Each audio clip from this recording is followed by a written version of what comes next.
And didn't you also say that one of those prototypes was so bad that its propeller stopped in midair and you were forced to glide your way down to safety?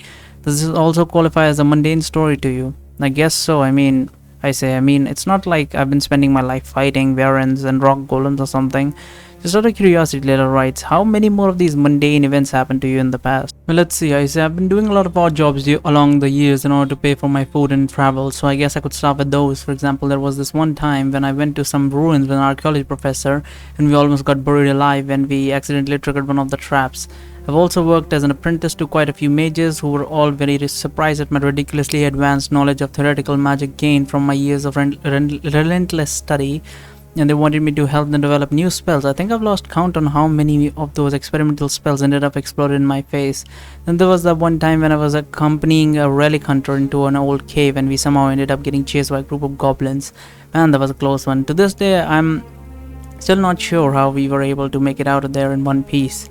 Hila giggles silently. I can't believe that you were actually claiming to have been an everyday ordinary guy before coming to Varathia, she writes. How is what you've described to me just now supposed to be anything close to ordinary? It's not, I ask her surprised, but why wouldn't it be? I mean, sure, all this stuff may sound dangerous, but I talk about it, but I'm certain that even the most ordinary of people would be open to taking a few risks like these if it meant getting one step closer to achieving their lifelong dreams. No, Barry, I think that's just you, Layla writes with a smile, but thank you for telling me all this. I think I'm starting to understand you a little better now. You two seem to be getting along quite well, Layla's father says as he turns to take a quick look at us before he begins opening the first lock on the door to his workshop. First lock, how many locks does he have? How long have you been traveling together again? I guess it's been around 5 days, I say.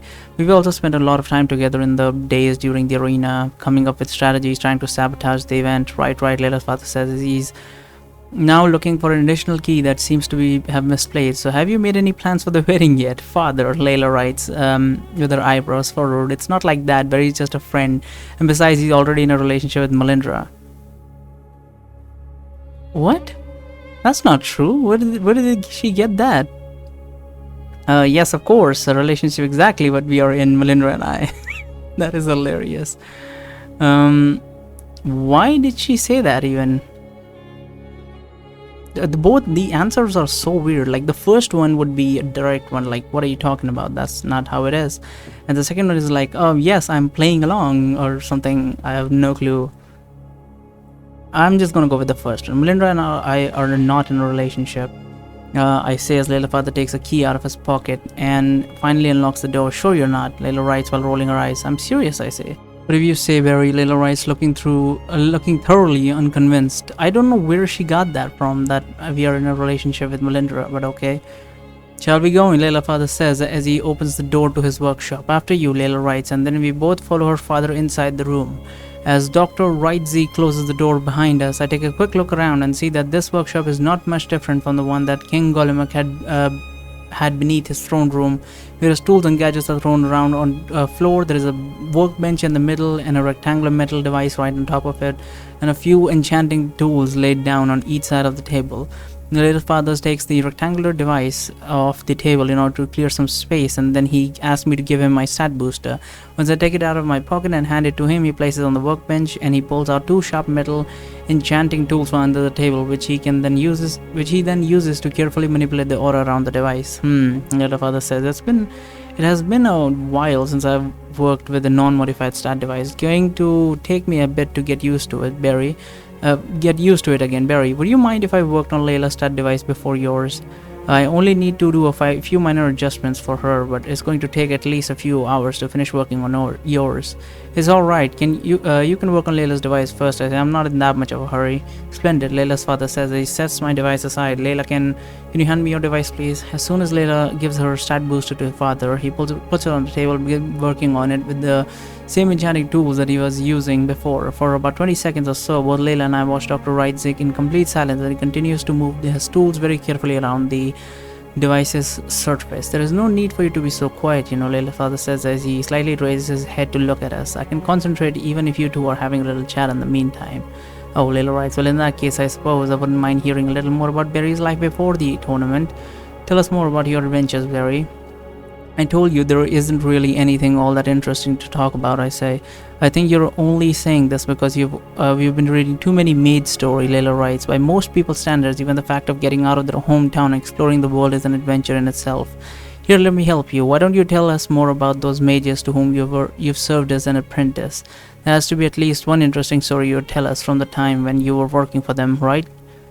Now that you mention it, there was one event that stood out a little more than a little from the more mundane ones. I say it happened while I was working for Brynhorn, an old mage who had been obsessed for many years with taking the sage's spot from Azarius. He is also a generalist.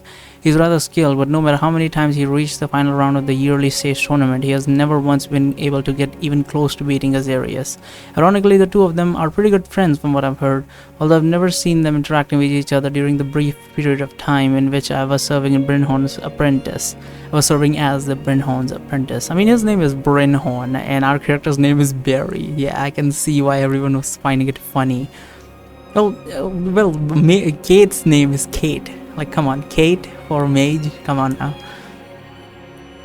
Anyway, the event I was talking about happened one day when the old mage came to me saying that he had found a way to solve both our problems. He was claiming that he had found out about an artifact powerful enough to both turn me into a mage and to give him the power to defeat Azarius. Oh, how wrong he was.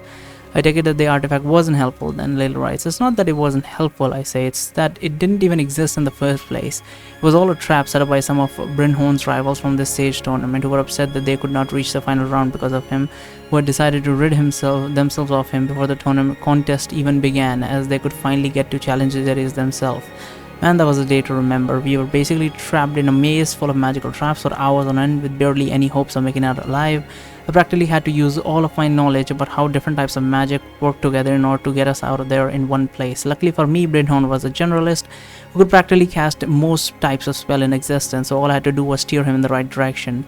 Steer him in the right direction, Layla writes with her eyes wide open, as her father has also temporarily stopped from his work to take a long look at me. You? But you can't cast magic. Of course I can't cast magic, I say. But that doesn't stop me from reading thousands of obscure books about all the ways in which different types of magic work individually, how they interact with each other. Hell, some of those books that I read was never even published. They were written by random mage hermits that nobody would take seriously and who were so happy that someone was finally willing to listen to their theories that they let me read their whole manuscripts for free, just so they could have a lengthy talk with me about their books afterwards. My notebook is filled with these type of knowledge that I've amassed during my travel. None of it is managed to help me in any way to become a mage though. Huh, Layla writes. So you were about to tell us how you escaped from the maze. Right, of course. I say, where was I? Yeah, I was talking about Brynhorn. You see, the thing about Brynhorn is that he had an amazing array of spells at his disposal, but he only knew the very basic application for each of them. That's probably also the reason why he could never compete with Azarius. Well, what does that mean? But he only knew the very basic application, so he only like fired a fireball or something? Something like that? Like he used basic spells? Or like he used spells in a more basic way?